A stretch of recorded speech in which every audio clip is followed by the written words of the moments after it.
Welcome back to Round of the Bases Extra Innings. Joel Goldberg, Micah LaCerte, Chaloux. Hope that you will all listen to the audio version of this podcast wherever you get your podcast. But now we have to have a little bit of fun. And I feel like, I'm guessing there's two questions that you guys get, or some version of this every single day. One is, do you guys ever eat anything bad? I know you get that all the time. And two is probably not a question, but more of a habit of every person that probably has to confess to you what they are not doing right. I've been guilty of that over the years as well. So one, how often does that happen? People saying, I didn't do this, I didn't do that. That's got to be an everyday thing, I'm assuming. And then do you guys ever cheat on that diet? Yeah, I mean, I'll talk about diet real quick. So we go through phases. I had mentioned before in the podcast, like when we lock in and commit, there is no mistakes.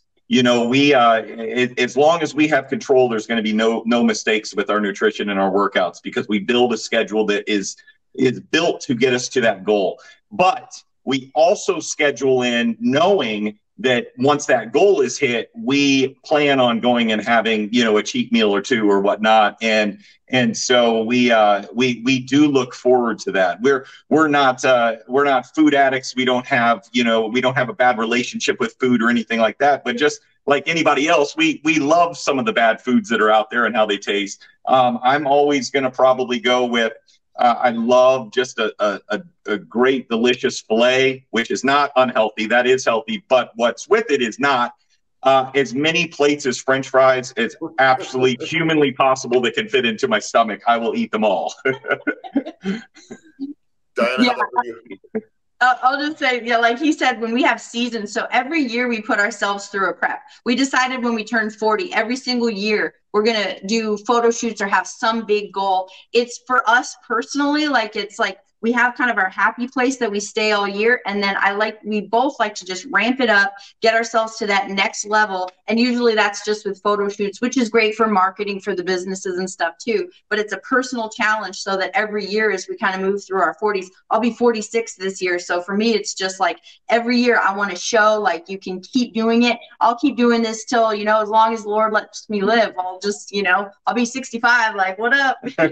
You know, but so when we're in that season, we are locked in. When we're not in that season, I mean, I like chips. I mean, I'm like, you put a plate of chips and guac in front of me, like that's going to be gone, you know. So I'm not afraid to eat, but it's what I'm not afraid of those times either, because I know what my normal routine is, and I snap back into that as soon as we're home. So we are mentally at a place where we can lock in, but then we can really enjoy those times. There's no guilt with it because we know what our normal is. And then to touch base on the clients, Joel, yeah, I mean, like I wrote 2 clients today about, you know, different choices that they made that weren't the best in the world. And so what we're doing is essentially teaching a lifestyle and really getting them back to the basics of like every small little choice matters. And they go, man, dude, this is a lot, until they start seeing the result, until they start building that new habit and that new schedule for themselves, regardless of how busy they are. Because we have top-level CEOs that are running gigantic businesses that are traveling all over the world to stay-at-home moms. It still goes down to the choices we make, what we make as priorities, and the schedule that we build around it. And once that's in place, and then they get that reward, you know, those excuses that we get in those emails or in person, sometimes they start to get smaller and smaller and smaller. And then all of a sudden they get to the end and they're like, man, I feel and look amazing, you know? So it's really rewarding. Every day is confession day, right? Yeah, it's not just clients either. It's like people in the grocery store. Random strangers. Airports. Like, I mean, I was in the bathroom one time and a lady started telling me all her story. I'm like, whoa. What's going on? Yeah. Too funny. All right. Second one, you guys love to travel.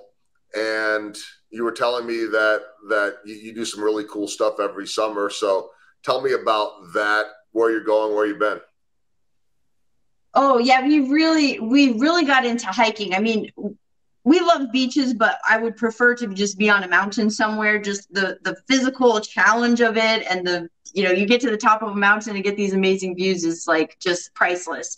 So honestly, one of our very favorite trips we've ever done was last year, and we got to go to Iceland, and we did the entire country, and we did just these phenomenal hikes, and it was just, I miss Iceland. It was such an amazing, beautiful place. And they have awesome gyms. So everywhere we travel, we also find these little like we research and find not like commercial gyms, like these little gyms. And in Iceland, there's lots of Vikings. So like you go to these gyms and it'd be this teeny town where you would think, oh, maybe there's not a gym. Not only were there a gym, it was like these Viking men and women that are just training hard. And we were like, this is amazing. Yeah. Like, we love it here. So we loved Iceland. We're headed to Norway in just a couple of weeks. And I feel like we're going to have there's Vikings there too. So we're going to have a similar experience. But that's kind of been our jam as far as, we work a lot, but then we want to be able to get out and enjoy and spend that really quality time together. So the travel comes into play. We do it for business, for the retreat side of things, but then we also make sure that we take time that's for us to connect and for us to just be together and enjoy and experience and just keep creating new moments together. Pretty cool stuff. Our third question as we round the bases. I think most of us could not relate to being on magazine covers, and most of us probably wouldn't have that desire to as well. But, we all have different things. Like for me, I don't think twice about being in front of a camera. You guys don't. You guys are very comfortable in front of a camera. But, like most people would get nervous being in front of a television camera, and they say, oh, my gosh, how do you do that? Well, it's what I do. So for you guys, and I'm not trying to minimize how cool it is or how big of a deal it is to be on a magazine cover, but that you know how to do that. You've done that for much of your adult lives. I'm curious what the thrill is in that for you, or what, if it is indeed a thrill, and then to be able to be on covers like you have been at times together too, how unique or how special that is. Yeah. So one of the most important goals that I ever hit was actually that first cover that I got on, because I had nothing. I was a skinny kid from Kansas that had these giant dreams of like being a fitness model that I saw on magazine covers and was my initial, inspiration. And I didn't know anyone else in the area. I love Kansas City, but we're not a gigantic fitness community per se. And so I didn't have a mentor. I didn't have any of that. So to be able to like walk into that 7-Eleven that day and I see myself on a cover of Men's Workout, it was like, I didn't care how much I got paid. Like that was one of the most rewarding, because what it told me was I was good enough. I can do this. Where everybody else leading up to that was, for the most part was like, dude, what sort of goal are you trying to achieve here? Like that makes what? And so that really pivoted me to a level of confidence that I was like, I'm going to go achieve a lot of really cool stuff.